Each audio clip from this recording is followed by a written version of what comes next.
Expressive میں آپ کو ایک بار پھر خوش آمدید۔ اب آپ کو دکھاتے ہیں میرا پاکستان، جس میں عفیرہ فیض آج فقیر خانہ میوزیم میں کچھ نوادرات بالخصوص خط کوفی کے حوالے سے بات کر رہی ہیں۔ دیکھتے ہیں آج کا میرا پاکستان۔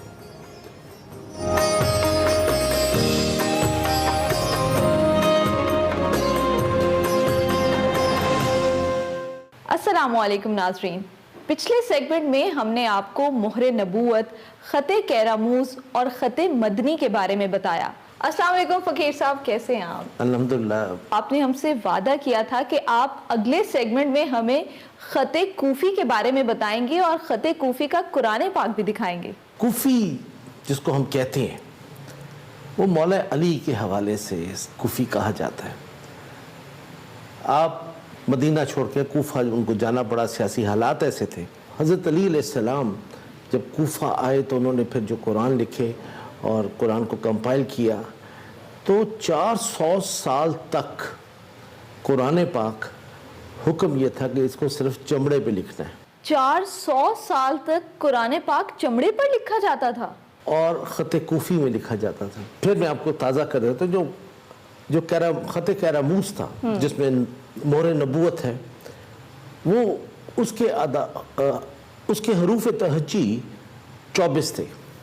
حضرت علی نے ان کو 28 کیا تھا، اور 28 کس حوالے سے کیا تھا کہ چاند کی 28 منزلیں ہوتی ہیں۔ یہ نمبرز کا اب جہاں پہ لفظ ہوگا وہاں پہ نمبرز کی بھی بات ہوگی۔ نمرولوجی کے حضرت علی علیہ السلام ماہر تھے۔ ہمیں اس کے بارے میں بتائیں۔ جس طرح ابھی آپ دیکھیں، اگر ہم ایک چیز لکھتے ہیں جیسے 7 8 6، اس کا ہم مطلب لیتے ہیں بسم اللہ الرحمن الرحیم، تو اس کے اعداد 786 ہیں۔ تو فقیر صاحب، خط کوفی میں لکھا گیا قرآن پاک آپ کے پاس کیسے پہنچا اور یہ کتنا پرانا ہے؟ جو میں ابھی آپ کو زیارت کرواتا ہوں جس قرآن کی، یہ ہے 730 AD کا۔ تو جس طرح میں نے عرض کیا وہ چمڑے پہ لکھا ہوا ہے، اور 400 سال تک چمڑے پہ لکھے جاتے تھے، اس میں زیر زبر نہیں پڑی، اور یہ سارا سلسلہ ہے۔ تو جی میں سب سے پہلے آپ کو اجازت ہے تو میں آپ کو، اگر آپ دیکھنا چاہیں، یہ قرآن دکھاتا ہوں۔ ماشاءاللہ۔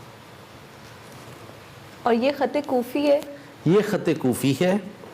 اب آپ اس میں دیکھ سکتے ہیں، اس میں 2 چشمی ہے بھی آپ کو نظر آئے گی، اور یہ کہ نقطے بھی نظر آئیں گے، بے کے نیچے بھی نقطے نظر آئیں گے، اور یہی کمال تھا جی حضرت علی علیہ السلام کا۔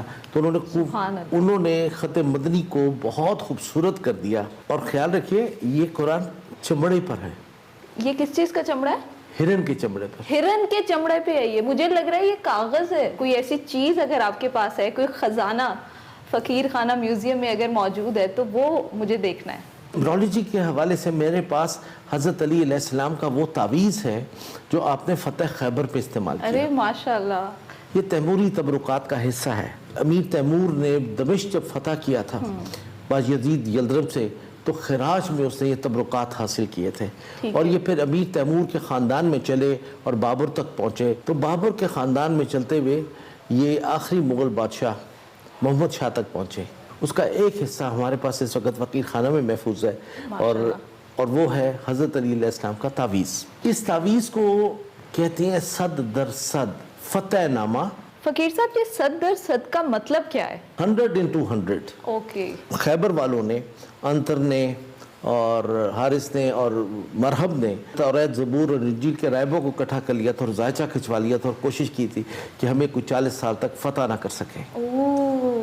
تو اس کے بعد انہوں نے نبی پاک کو خط لکھ کے کہا کہ اگر تم اللہ کے سچے نبی ہو اور تمہارا دین سچے اور ہمیں فتح کر لو۔ تو یہ ایک جنگ تھی، یہ علم کی جنگ تھی۔ وہ تو واقعہ پڑا ہے کہ جب آپ خیمے میں تھے اور لوگ جاتے تھے خیبر میں کی جنگ کرنے کے لیے، تو ان کے تیر لاغر ہو جاتے تھے، گھوڑے لڑکھڑانا شروع ہو جاتے، بیمار پڑ جاتے تھے۔ ان کی جادو کے اثرات اتنے زیادہ، اتنے پریشان ہو گئے ہمارے صحابہ کرام کہ یا رسول اللہ کیا ماجرا ہے۔ اور 39 ڈیز تک انہوں نے کوشش کی، اور فائنلی یہ ہوتا ہے کہ خیبر کے لیے حضرت علی علیہ السلام نکلتے ہیں، ان کو آواز دی جاتی ہے، وہ تشریف لاتے ہیں اور علم، فتح کا علم ان کے ہاتھ میں دیتے ہیں۔ وہ علم کی جنگ حضرت علی نے جیتی تھی۔ فقیر صاحب، اب مجھے وہ تعویذ تو دکھا دیں۔ الحمدللہ جی، ابھی کراتا ہوں۔